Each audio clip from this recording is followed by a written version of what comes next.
நீங்கள் பார்த்து கொண்டிருப்பது ஆம்ஸ்டாங் டிவி. நியாயம். அது மட்டும் இல்லாமல் இன்னைக்கும் சொல்றோம், என்னைக்கும் சொல்றோம், நாங்க நாளைக்கு கூட சொல்றேன், இங்க யாருன்னா சானிட்டரி இன்ஸ்பெக்டர் கிட்ட போயிட்டு எக்கச்சக்கமா காசு கொடுக்கறது, இல்ல ஃபயருக்கு கொடுக்க எக்கச்சக்கமா காசு கொடுக்கறது, இல்ல ஃபார்ம் டி எக்கச்சக்கமா காசு கொடுக்குற வேலைலாம் இருக்கவே கூடாது.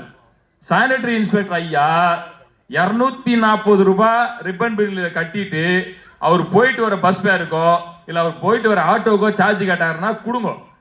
அதை தாண்டி எதனா கேட்டாருன்னா ஒன்னும் இல்லை, நீங்க ஒரு 10 பேரா போயிட்டு அவர் எவ்வளவு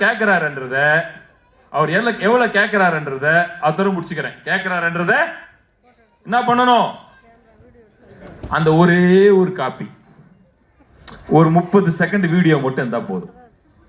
என்னது, ஒரு 30 செகண்ட் வீடியோ மட்டும் இருந்தா போதும். அடுத்த 2வது நாள் ஐயா வீட்டில் உட்காந்துருப்பாரு, ஆபீஸ் வர முடியாது.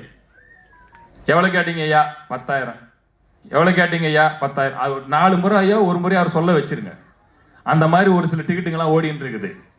யாராக இருந்தாலும் இனிமேல் ஒரு ஹாஸ்டல் ஓனரை பார்த்து சீல் வைக்கிறேன்னு சொல்றதுக்கு தைரியம், தன்னம்பிக்கை யாருக்கும் வரவே கூடாது. அந்த அளவுக்கு பவர்ஃபுல்லா நம்ம இருக்கிறோம்.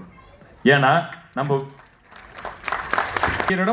நான் ஃபர்ஸ்ட் நம்ம அசோசியேஷன் சார்பா சென்னைக்கு கிடைச்சிருக்கிற ஒரு கலெக்டர் மாதிரி ஒரு சிறப்பான கலெக்டர் நான் வாழ்க்கையில பார்த்ததில்லை. நல்லா கைத்தட்டலாம். ரொம்ப சிறப்பான ஒரு மேடம். அந்த அம்மா அவ்வளோ அழகா நம்ம பேசுறது எல்லாத்தையும் கேட்டாங்க. எல்லாத்தையும் கேட்டுட்டு we have to take policy decision. நம்ம ஆனா சட்டத்தில் இப்படி இருக்கு அப்படின்னாங்க. சட்டத்தில் அப்படி இருக்கு மேடம், நீங்க பண்ணுங்க, நாங்க வேண்டாம்னு சொல்லல. நாங்க ஃபுட் ஃபயர் ஸ்டெபிலிட்டி வாங்கி வச்சுட்டு இருக்கிறோம். நீங்க ஃபார்ம் டிக்கு கேம்ப் போடுங்க, ஃபார்ம் டிக்கு கேம்ப் போடுங்க. கேம்ப் போட்டீங்கன்னா நாங்க இது கொடுத்து வாங்கிக்கிறோம். அதுலயும் சொல்லிட்டேன், அதை தாண்டி எதையும் கேட்க கூடாது. ஒரு சிலர்லாம் இது வேணும் அது வேணும் இது வேணும்னு சொல்லிட்டு சும்மானா பண்ணுவாங்க. அதனால அவங்க கிட்ட சொல்லிட்டோம். இது நடந்ததா? இப்ப கலெக்டர் நம்ம கிட்ட சொல்லி இருக்கிற அஷூரன்ஸ் என்னன்னு கேட்டீங்கன்னா, சார் உங்க பகுதியில் இருக்கக்கூடிய நான் மெம்பர்ஸ் லிஸ்ட் மட்டும் எங்களுக்கு கொடுங்க. இருக்கவங்க அவேர்னஸோட இருக்கிறாங்க, உங்க அசோசியேஷன்ல இருக்கவங்க தெளிவா இருக்கிறாங்க, ஆனா நான் மெம்பர்ஸ்க்கு அந்த தெளிவு இல்லை, அவங்க லிஸ்ட் எங்கிட்ட கொடுங்க.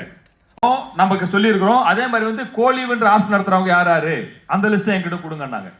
அதான் நான் திரும்ப திரும்ப சொல்றேன், நம்ம கிட்ட யார் வந்தாலும் நம்ம என்ன கேட்கிறோம், ஃபுட் ஃபயர் ஸ்டெபிலிட்டி வச்சிருக்கிறோம், ஃபார்ம் டி இல்ல, வேணும்னாக்கா பக்கத்துல அதை போய் பார்த்துட்டு வாங்க, பக்கத்துல இதை போய் பார்த்துட்டு வாங்கன்னு சொல்லுங்க. நம்ம சொல்றோம். அதை ஓரளவுக்கு இப்ப எல்லாரும் ஃபாலோ பண்றோமா இல்லீங்களா? எஸ். இந்த சூழ்நிலையில கலெக்டர் அம்மா நம்மளுக்கு அந்த அசூரன்ஸ் கொடுத்திருக்கிறாங்க. அது பாயிண்ட் நம்பர் 1.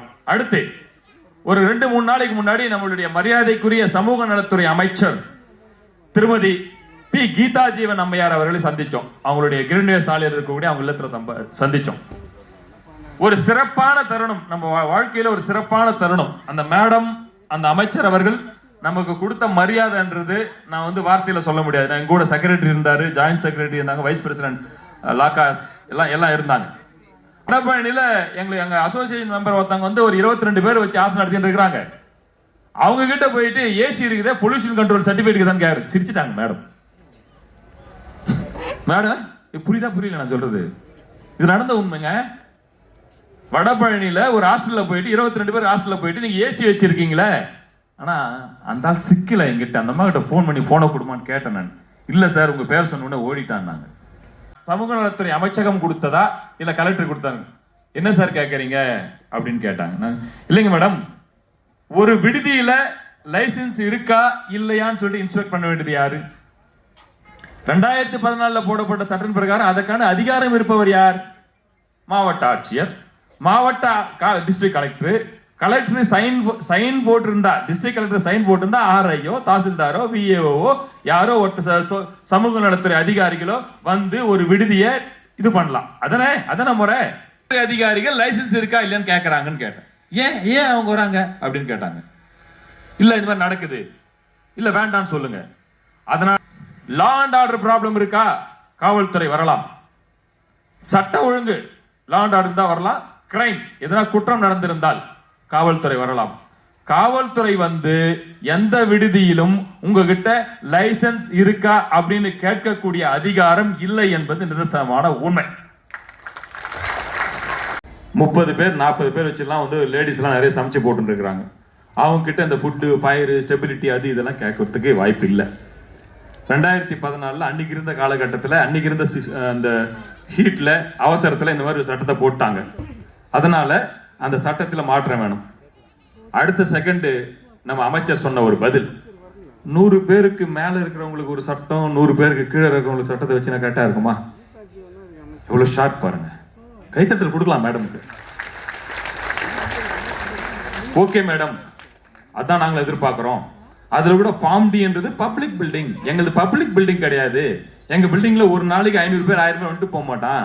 அங்கே இருக்கிற 500 பேர் தான் டெய்லி வந்துட்டு போவாங்களே தவிர, அங்கே இருக்கிற 50 பேர் தான் டெய்லி வந்துட்டு போவாங்களே தவிர, புதிதாக எந்த மனிதர்களும் எங்கள் விடுதிகளுக்கு வரமாட்டார்கள் அப்படின்னு நம்ம சொன்னதுக்கு அப்புறம் மேடம் எல்லாத்தையும் புரிஞ்சுக்கிட்டாங்க. நமக்கு ஒளிமயமான எதிர்காலம் இருக்குது. நமக்குள்ள ஒரு நல்ல அண்டர்ஸ்டாண்டிங்கோட சிறப்பா இந்த கோர் டீம்னு ஒன்று இருக்குது. இன்னொன்னு சொல்றேன், யாருன்னா வந்து உங்ககிட்ட அமக்கலம் பண்ணாங்கன்னா நீங்க தைரியமா சொல்லுங்க, சார் 10 நிமிஷம் என்கிட்ட பேசுனீங்கன்னா நான் மட்டும் பேசுவேன். அரை மணி நேரம் இதே கதையை பேசுனீங்கன்னா என் கோர் டீம் வந்துடும். 1 மணி நேரம் இதே கதையை பேசினிருந்தீங்கன்னா எங்க எக்ஸிக்யூட்டிவ் வந்துருவாரு. 2 மணி நேரம் பேசுனீங்கன்னா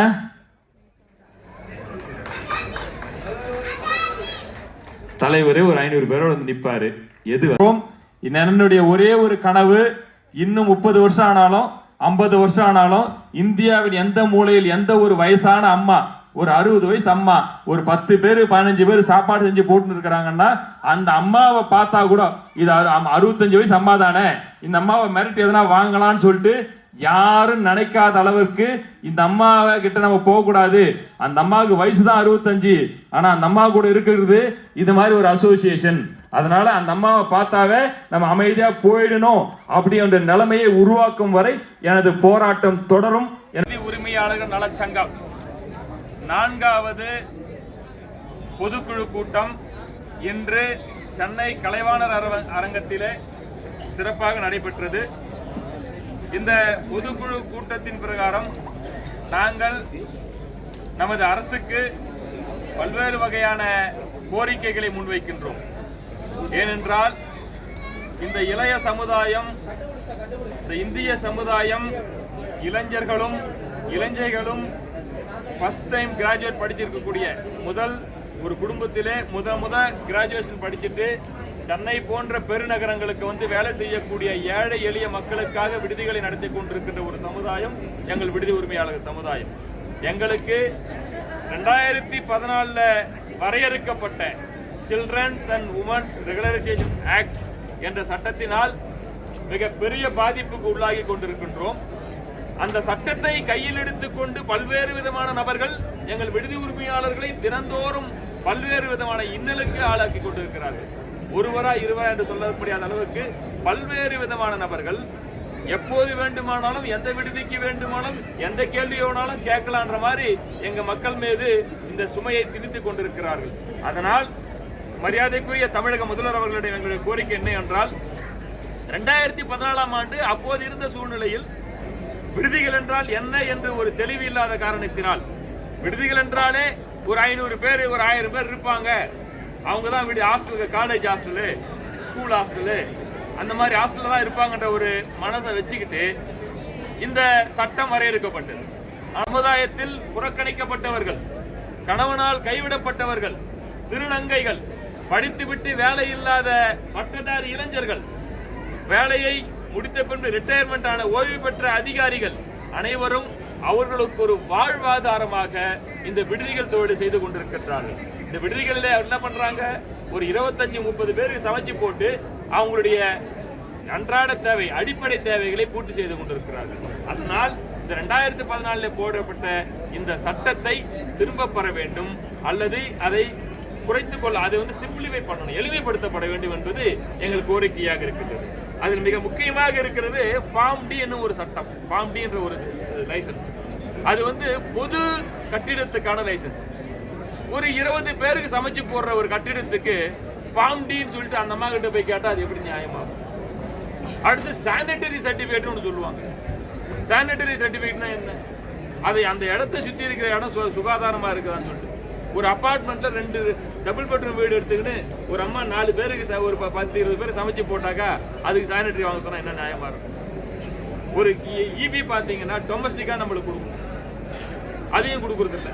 நாங்கள் இபி டொமஸ்டிக் எதிர்பார்க்குறோம். ஃபார்ம்டி இல்லாத ஒரு வாழ்க்கை எங்களுக்கு வேணும்.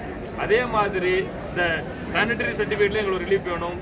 குடிநீர், கமர்ஷியல் குடிநீர், கழிவுநீர், கமர்ஷியல் கழிவுநீர், EB, commercial EB, property tax, commercial property tax, இது போன்ற பல்வேறு விதமான சட்ட திட்டங்கள் அதுக்குள்ளே இருந்து ஒவ்வொரு நாளும் எங்களை சிதைத்துக் கொண்டிருக்கின்றது. இந்த சமுதாயம் வாழ்வதற்காக 365 நாளும் மூடாத கதவுகளை கொண்டு உழைத்துக் கொண்டிருக்கின்ற ஒரு சமுதாயம் விடுதி உரிமையாளர்கள் சமுதாயம். இதை கருத்தில் கொண்டு தமிழக முதல்வர் அவர்கள் இந்த சட்டத்தில் எளிமைப்படுத்த வேண்டும் என்பது எங்களுக்கு கோரிக்கை. வரங்க ஒரு ரூம் கொடுக்கணும் ராஜா, ஒரு 5000 ரூபா எடுத்துனாடா, 3 நாள் சாப்பாடு போட்டு உனக்கு டிவி, ஃப்ரிட்ஜ், வாஷிங் மிஷின் எல்லாத்தையும் நான் உனக்கு வச்சுக்கிறேன், நீ வேலை செஞ்சு பழிச்சு உன் குடும்பத்தை காப்பாற்ற, எனக்கு ஒரு 500 ரூபா சம்பாதிக்கிறேன் அப்படின்ற மாதிரி தான் எங்கள் வாழ்க்கை.